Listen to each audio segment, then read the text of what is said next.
Hi, I'm Jeff Richardson. You've recently been invited to an Empowered Alliances program, and in that, we use AI to enhance the collaboration experience. So, if you haven't downloaded ChatGPT yet, the easiest one to start with, because there's so many people that are using it, that if you ever need help, there's always somebody there to give you some guidance. But I'm going to walk you through the steps of how to get that on your computer and some of the basic fundamentals as far as how to use it. So either go to the Google Play Store or to the Apple Store and do a search for ChatGPT.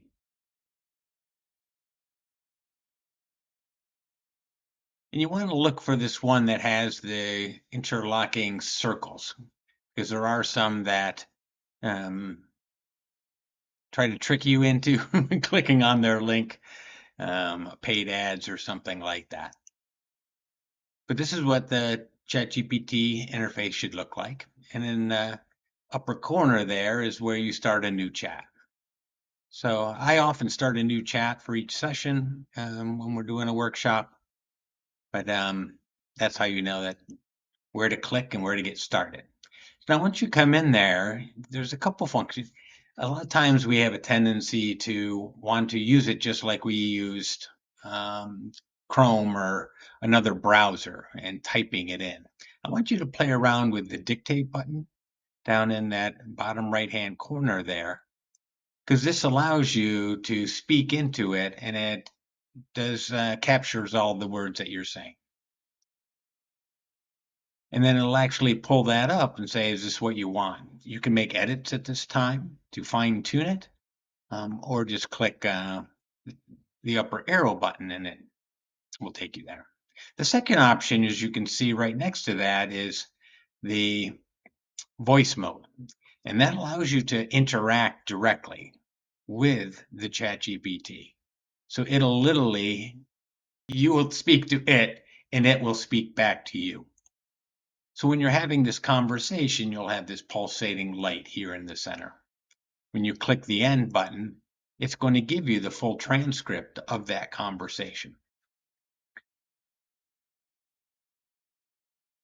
Um, Once you create um, a chat, you can always go back and look down through the list on the lower left side to find previous chats. So you're never going to lose anything, just so you know. Now, if you needed to search for something, you can actually use that function and go and find something on brainstorming, and it go to look through all your chats and find all those that are relative so that you can pull up the one that's most related.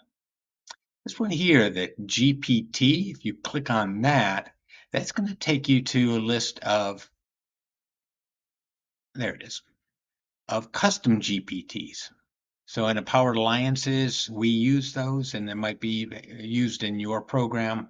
So if you're directed to do that, that's where you know where to find that.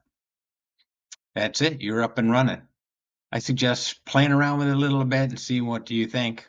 Um, the more you use it, the more you get comfortable. But I think the most important thing is trying to use some of the voice functions and get used to that because that'll accelerate and the process and it's a little more fun.